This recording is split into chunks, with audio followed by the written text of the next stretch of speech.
Bismillahirrahmanirrahim. Alhamdulillahilladzi anzalal Qur'an ala nabiyyina sayyidina Muhammadin khairil insan. Ashhadu an la ilaha illallah wahdahu la syarika lah al-malikul mannan. Wa ashhadu anna sayyidana Muhammadan abduhu wa rasuluhu ilal insi wal jan. Allahumma salli wa sallim wa barik ala sayyidina Muhammadin sayyidi waladi Adnan wa ala alihi wa sahbihi wa dhurriyyatihi wa atba'ihi ila akhiriz zaman, amma ba'd. Pertama-tama kita panjatkan puji syukur kehadirat Allah Subhanahu wa ta'ala yang selalu melimpahkan anugerah, hidayah dan inayah kepada kita sehingga kita dapat kembali berkumpul bersama-sama di tempat yang penuh berkah ini.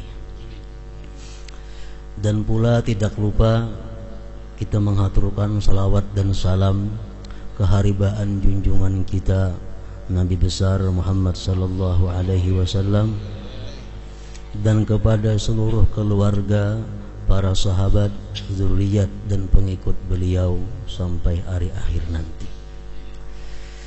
Yang kita muliakan dan kita cintai para habaib, para alim ulama, para muhibbin, hadirin hadirat rahimakumullah. Asmaul Husna yang 99 telah kita selesaikan pembahasannya satu demi satu. Tinggal lagi kita berharap kepada Allah Subhanahu wa ta'ala agar kita dapat mengamalkan makna-makna yang terkandung di dalamnya. Amin ya rabbal alamin.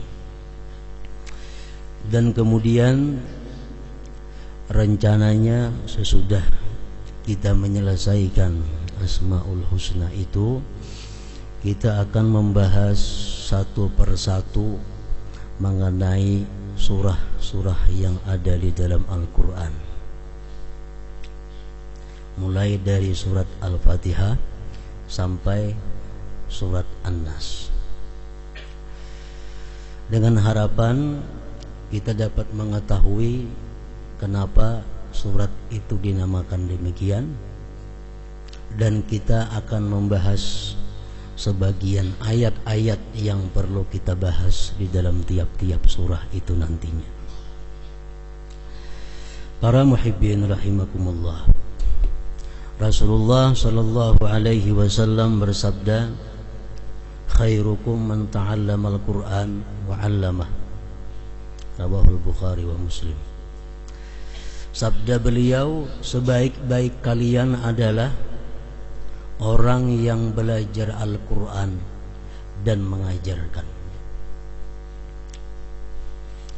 Pengertian ini hadis, sebaik-baik kalian adalah orang yang belajar Al-Quran, baik itu belajar membaca Al-Quran, atau belajar menulis Al-Quran, atau belajar tafsir Al-Quran, atau belajar apa-apa yang ada hubungannya dengan Al-Quran. Nah, nantinya kita insya Allah akan membicarakan tiap-tiap surah yang ada dalam Al-Quran yang jumlahnya 114 kalau ada khilaf. Nah, mudah-mudahan kita termasuk dalam golongan yang tersebut dalam hadis Rasulullah tersebut, khairukum man ta'allamal Qur'an wa 'allamah. Kemudian Rasulullah sallallahu alaihi wasallam bersabda lagi, man ahabba ay yuhibbahu Allah wa rasuluh falyanzur fa in kana yuhibbul Qur'an fa huwa yuhibbullah wa rasuluh. Barang siapa yang ingin bahwa dicintai oleh Allah dan Rasulnya, maka hendaklah dia meningu kepada dirinya apakah dia cinta kepada Al-Quran. Bila mana dia cinta kepada Al-Quran, berarti dia adalah cinta dan dicintai oleh Allah Subhanahu wa ta'ala dan Rasulnya.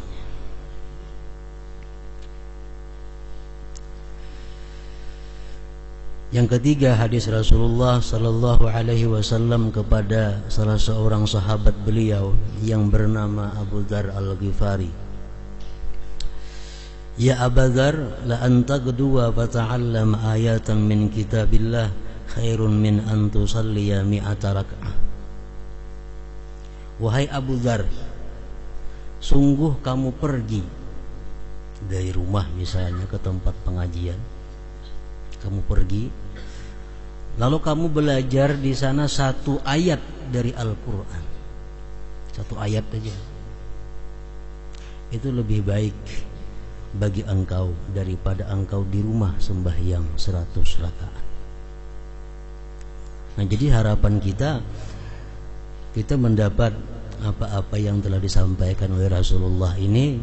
Kita pergi dari rumah kita ke tempat pengajian, mempelajari, membahas ayat demi ayat tentang kalam Allah Subhanahu wa ta'ala, dan itu membuahkan satu hasil yang lebih baik daripada 100 rakaat andai kata kita berada di rumah. Para muhibbin rahimakumullah, sebelum kita membicarakan surah-surah dan kandungannya atau ayat-ayat yang ada dalam Al-Quran, terlebih dahulu kita perlu wajib mengetahui tentang hurumatul Quran, artinya kehormatan Al-Quran yang mesti dijaga. Rasulullah bersabda, Al-Quran afdalu min kulli syai'. Al-Quran itu lebih afdal dari tiap-tiap sesuatu, karena itu kalamullah. Faman waqqara al-Quran faqad waqqara Allah.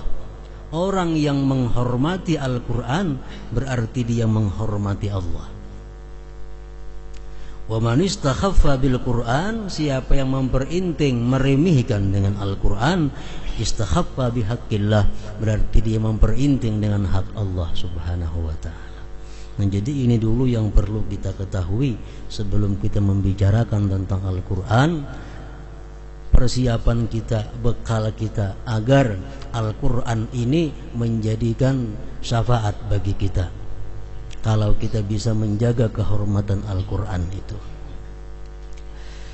Para ulama, baik ulama mutaqaddimin, ulama-ulama yang terdahulu atau mutaakhirin, mereka menyimpulkan ada beberapa hal yang perlu diketahui oleh orang yang ingin berhubungan dengan Al-Quran. Pertama disebutkan di dalam kitab tafsir Al-Qurtubi, pertama, an la yamassa illa tahir. Ini termasuk kehormatan Al-Quran, bahwa seseorang itu tidak boleh menyentuh Al-Quran kecuali suci. Suci daripada hadas kecil atau besar, dan suci daripada najis. Kalau kita hendak menyentuh Al-Quran, tangan kita ini jangan sampai ada yang najis.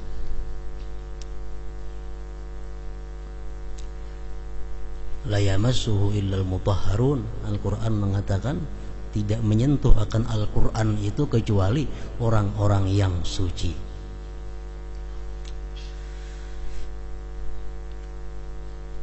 Nah, di sini ada beberapa hal yang berkaitan dengan tidak boleh menyentuh Al-Quran kecuali orang yang suci daripada hadas kecil, hadas besar, dan suci tangannya daripada najis.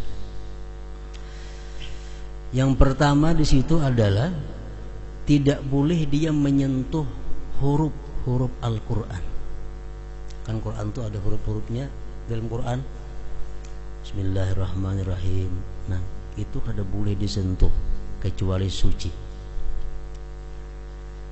Kada boleh disentuh juga kertas pinggirnya yang putih, yang kada bertuliskan apa-apa. Kada boleh juga disentuh itu kalau kita kada suci. Membelapik pang lawan kain sama aja. Lain lawan bebinian kada betal begatok belapik kain, namun ini lain kisahnya. Kada boleh misal belapik menjapai Quran kada mau, tatap kada boleh. Dan kada boleh juga kalau kita kada suci menyentuh kulit Al-Quran, lapiknya. Dan kada boleh juga kita kalau kada suci menyentuh kotak atau peti atau lemari khusus Al-Quran yang di dalamnya ada Al-Quran. Kada boleh juga kita menyentuh kecuali suci. Di masjid ada lemari khusus Quran, kenal lemarinya, Qurannya sebijiannya ada. Nah, kada boleh kita menyentuh lemari itu kalau kada berwudu. Kenapa? Karena itu lemari khusus untuk Al-Quran dan dalamnya ada Al-Quran.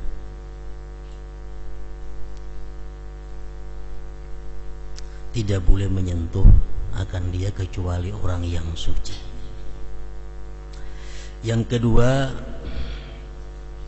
ayyunazzifa fahu minan najas wa min rihin karih, bahwa dia membersihkan mulutnya daripada najis dan daripada bau yang kada nyaman. Jadi kita pastikan sebelum membaca Al-Quran itu mulut kita ini suci. Kalau gusi kita berdarah, jangan membaca Quran. Mulut kita di dalam rongganya itu ada berdarah, ada najis, jangan hendak membaca Al-Quran. Karena itu pendapat ulama mengatakan hukumnya haram. Nah, sunat membersihi mulut daripada bau-bau nang kada baik sebelum kita membaca Al-Quran. Lalu seorang imam berkata, Yazid bin Abil Malik, inna afwahakum tariqun min turuqil Qur'an fatahhiruha wa nazzifuha mastata'tum. Mulut kamu itu adalah satu jalan daripada jalan-jalannya Al-Quran, maka bersihkanlah dia daripada kotoran-kotoran dan bau-bau yang kada nyaman. Mastata'tum, sekuasa kamu, sekemampuan kamu.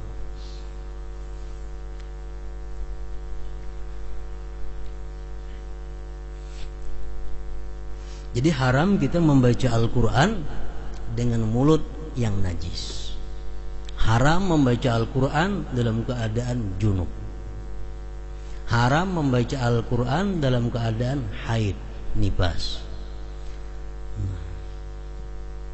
Haram membaca Al-Quran di tempat qadha hajat. Tempat qadha hajat lain tempat mandi, ini jangan disamakan. Tempat qadha hajat itu tempat yang dimana kita duduk untuk qadha hajat. Nah, itu tempat qadha hajat ngarannya. Misal ruangan ini gana. Di sini ada tempat qadha hajat, di sini tempat mandi. Nang kada boleh membaca Quran itu di tempat duduk spesial qadha hajat ini.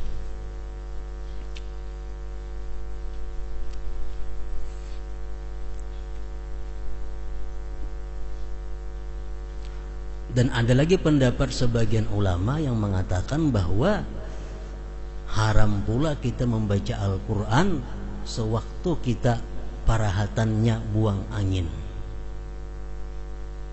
Bahkan tut tarus membaca Quran kada baampih. Nah, itu ada sebagian ulama yang mengatakan haram, ada sebagian yang mengatakan makruh. Nah, ini termasuk adalah hurumatil Quran, kehormatan Al-Quran. Yang ketiga, ayyastawiya qa'idan wa la yakuna muttaqi'a, bahwa membaca Al-Quran itu mestinya dia duduk yang tegak, jangan duduk bersandar. Itu termasuk afdalnya. Kalau kita bersandar membaca Quran makruh kada, apalagi haram kada juga. Cuma afdalnya kita membaca Al-Quran itu duduk yang tegak.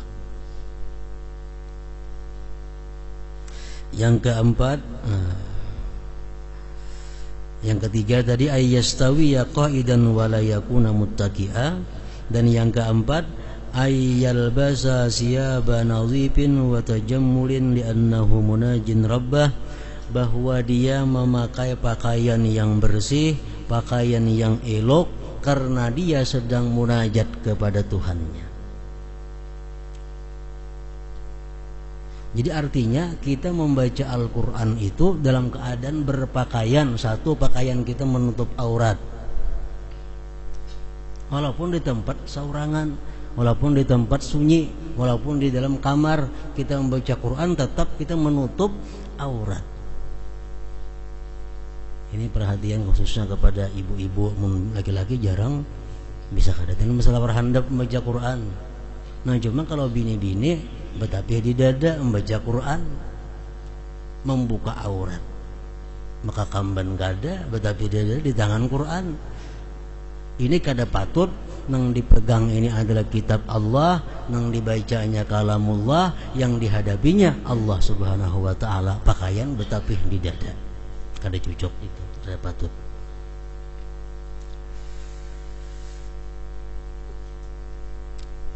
Watajammulin, dan pakaian yang indah. Li'annahu munajin rabbah, karena dia munajat kepada Tuhannya, karena dia sedang berdialog dengan Tuhannya. Mesti pakaian yang indah, jangan pakaian yang tahilambuan, pakaian yang kumal. Nah jadi ada mesti kita sediakan pakaian yang khusus, yang bersih, yang indah, yang suci untuk membaca Al-Quran ini. Yang keempat, yang kelima, ayyastaqbilal qiblah, bahwa dia menghadap kiblat.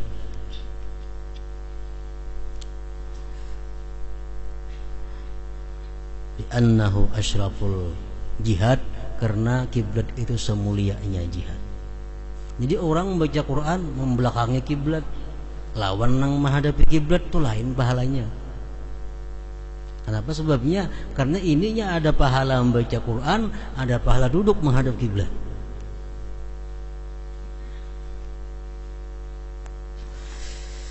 Yang keenam, ayyumsika anil qiraah idza tasaba li'annahu minasyaitan, bahwa dia berhenti membaca Quran parahatan menguap, karena menguap itu adalah daripada syaitan. Menguap jangan kita rusakkan bacaan auzubillahi minasyaitonir. Nah, menguap hurufnya kadang-kadang lagi, tajwidnya kadang-kadang lagi. Jadi bila menguap itu berhenti membaca Quran.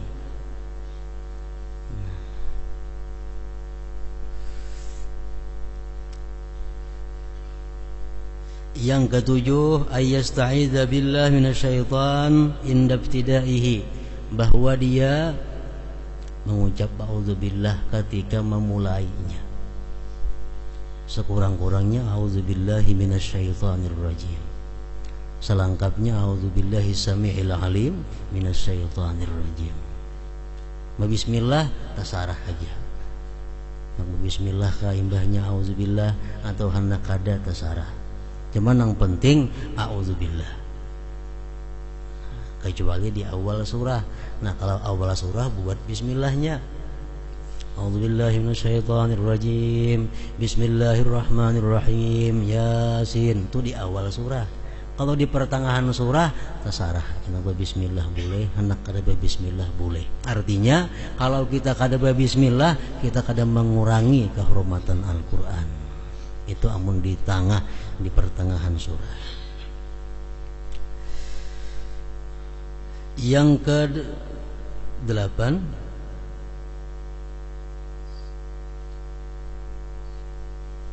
ke-8, alla yaqta'al qira'ata sa'atan limukalamatil adamiyyin, bahwa dia tidak memotong bacaan sesaat karena bepandir lawan manusia. Ini Quran di tangan. Nah, Quran sambil nunggu kios. Bismillahirrahmanirrahim. Berapa harganya? 2.000. Ini ya karena berdua ini ya karena bapak paget menyambaca Quran itu kada boleh. Batunggal bapandir lawan Allah, batunggal mau urus dagangan. Jangan baca Quran dipotong kena mau urusan dagangan atau urusan apa lain pada itu. Nah, jangan. Lain kita membaca salawat, nayut, atau membaca zikir la ilaha illallah.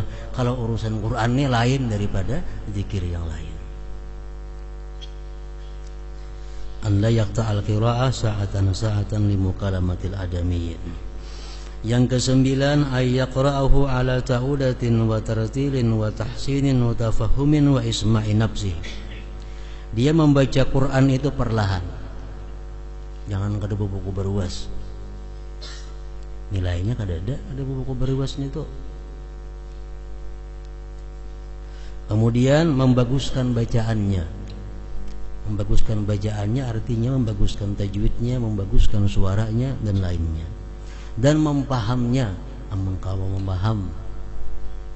Wa isma'i nafsih, dan memperdengarkan kepada dirinya.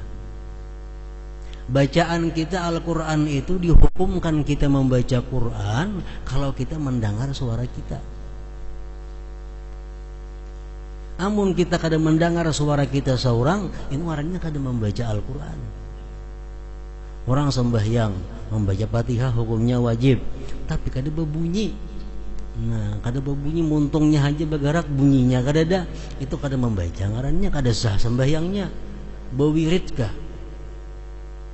Muntung aja bergerak tapi kada ada bunyinya, inya seorang kada mendengar lawan suaranya. Nah, itu ngarannya kada termasuk membaca Al-Quran. Nah, jadi membaca Quran ini di samping perlahan, membaguskan bacaannya, mempaham maknanya, mendengarkan suara seorang.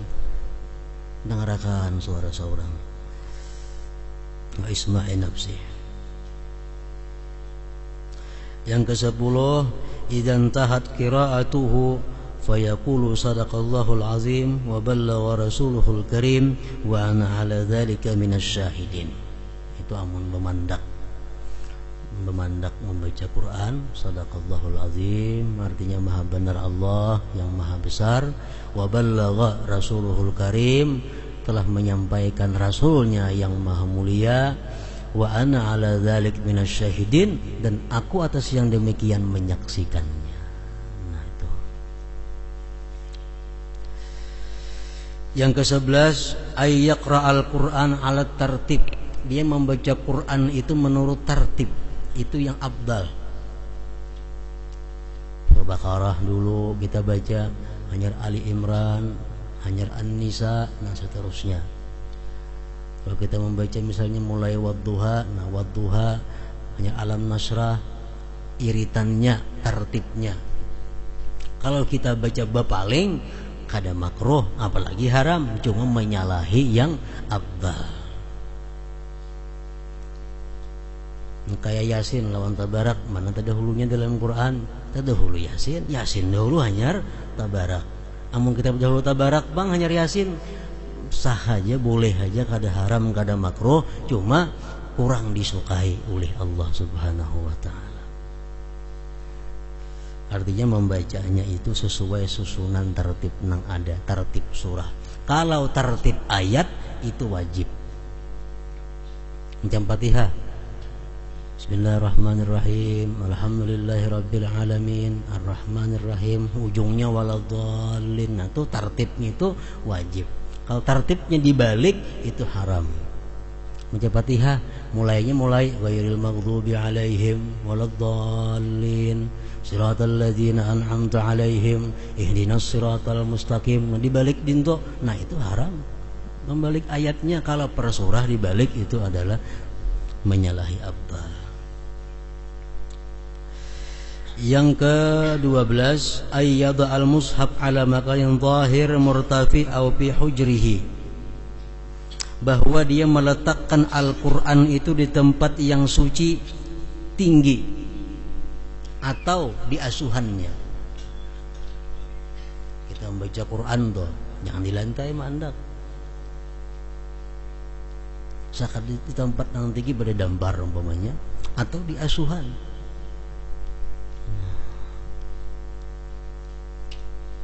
Kalau kita ada melihat Al-Quran misalnya di tempat yang kotor, melihat Al-Quran atau ayat-ayat Quran sepotong, Bismillahirrahmanirrahim, ada di tempat sampah, kita melihat, kita wajib mengambilnya.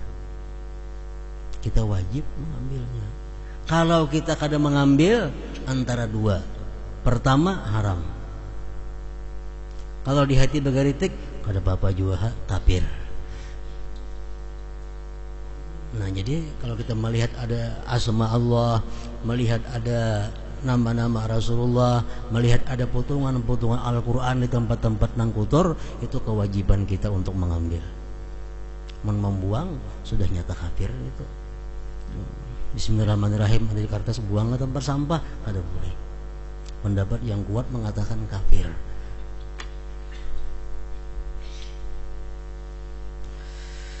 Ayyadha al-mushaf ala makanin zahir murtafi aw bi hujrihi. Nah lalu andai kata kita ada melihat di jalan-jalan umum ada asma Allah, ada ayat-ayat Al-Quran, itu kita ambil, wajib hukumnya. Kemana ambil itu ma'andak?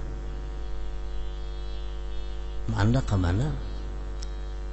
Nah ma'andaknya ke tempat nang aman daripada kotoran, aman daripada nang merigatinya. Kalau kada bisa macam itu, ambil titisan celuput. Nah, ambil korek api, dibakar. Boleh kata dibakar, dipatak, cuma di tempat suci nang jauh daripada terinjak-injak manusia.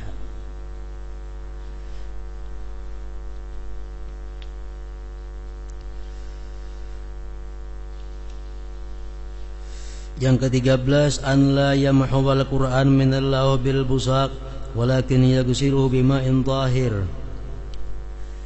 Kada boleh menyapu Quran itu lawan liur. Misal di papan tulis atau di mana anak menyapu lawan liur, kada boleh, itu diharamkan. Kalau hendak menyapu juga, sapuilah dengan air yang suci.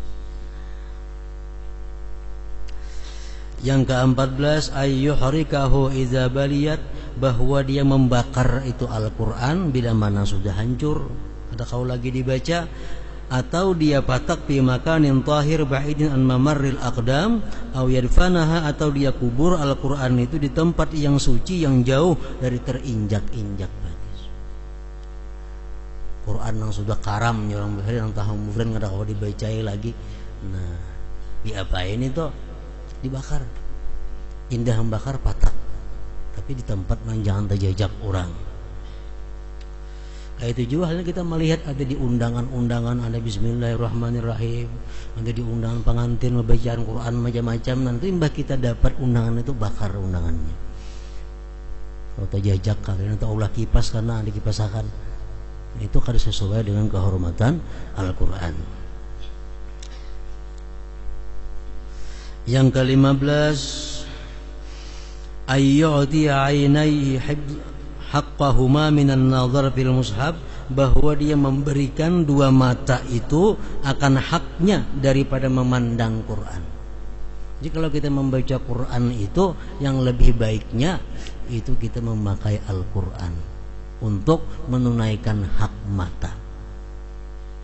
Walaupun kita hafal Yasin, hafal Tabarak, tapi kita ada Qurannya lebih baik Quran. Kenapa? Sebabnya pertama mensyukuri nikmat mata. Yang kedua menebus kesalahan-kesalahan mata, banyak melihat nang haram, nang ada bermanfaat dan lainnya. Dengan adanya kita melihat Quran, terhapus kesalahan itu. Rasulullah SAW bersabda, "Afdalu ibadati ummati qiraatul Quran nazara." Paling afdal ibadah umatku itu adalah membaca Quran, melihati Qurannya.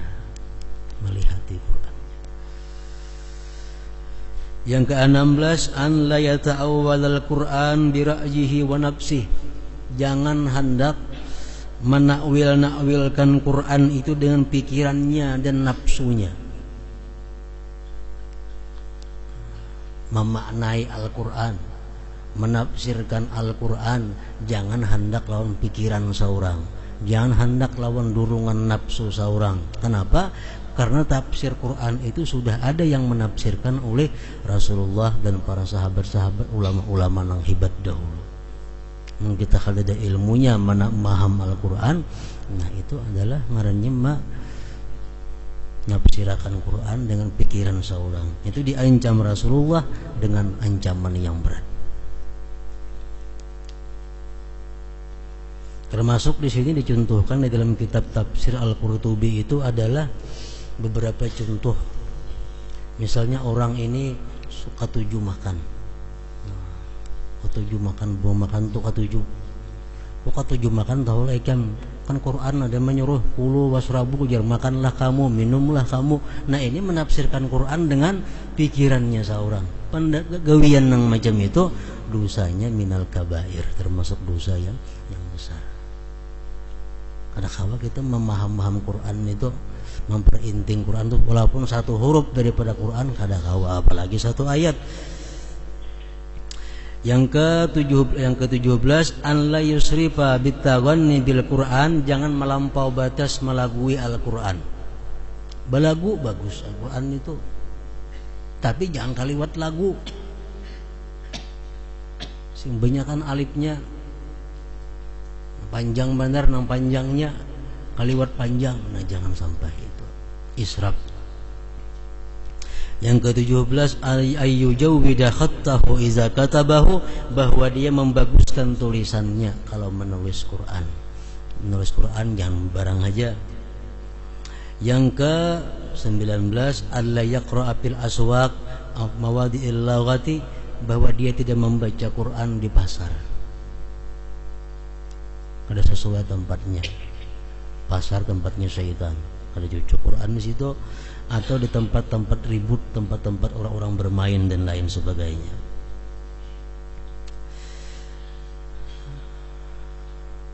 Yang ke-20 ayyabtahahu kullama khatamahu. Ini orang membaca Quran itu bila mana tamat jangan ampe. Stop, jangan misal qul a'udzu birabbin nas habis buliki ke surah Fatihah. Nah, hanya istirahat membaca Quran. Itu hadis Rasulullah mengatakan demikian. Kalau kita tamat membaca qul a'udzu birabbin nas habis sadaqallahul azim, jangan. Haruskan ke Fatihah dahulu, hanya tentang Fatihah hanya sadaqallahul azim. Nah, itu 20 perkara yang menurut sebagian ulama merupakan sebagian daripada kehormatan Al-Qur'an. Jadi Al-Qur'an bisa membawa syafaat, bisa membawa rahmat kepada kita bila mana kita menghormati Al-Quran, dan Al-Quran bisa mengutuk kita, menyebabkan kita celaka bila mana kita kadang menghormati terhadap Al-Quran itu. Nah, jadi mudah-mudahan dengan demikian kita bisa membaca Al-Quran sesuai dengan kehormatan dan keagungannya.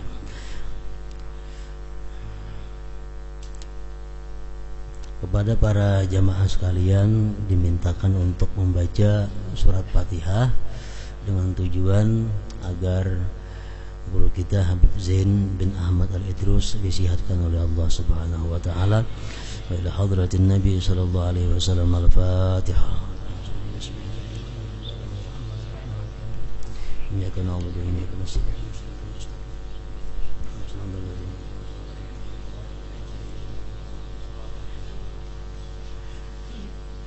أشهد أن لا إله إلا الله وحده لا شريك له وأشهد أن سيدنا محمدا عبده ورسوله لا إله إلا الله أضني بها عمري لا إله إلا الله أدخل بها قبري لا إله إلا الله أخلو بها وحدي لا إله إلا الله ألقى بها ربي لا إله إلا الله قبل كل شيء لا إله إلا الله بعد كل شيء لا إله إلا الله يبقى ربنا ويفنى كل شيء لا إله إلا الله أستغفر الله لا إله إلا الله أستغفر الله لا إله إلا الله أستغفر الله لا إله إلا الله وأتوب إلى الله لا إله إلا الله محمد رسول الله صلى الله عليه وسلم فيا أيها الراجون منه شفاعة صلوا عليه وسلموا تسليما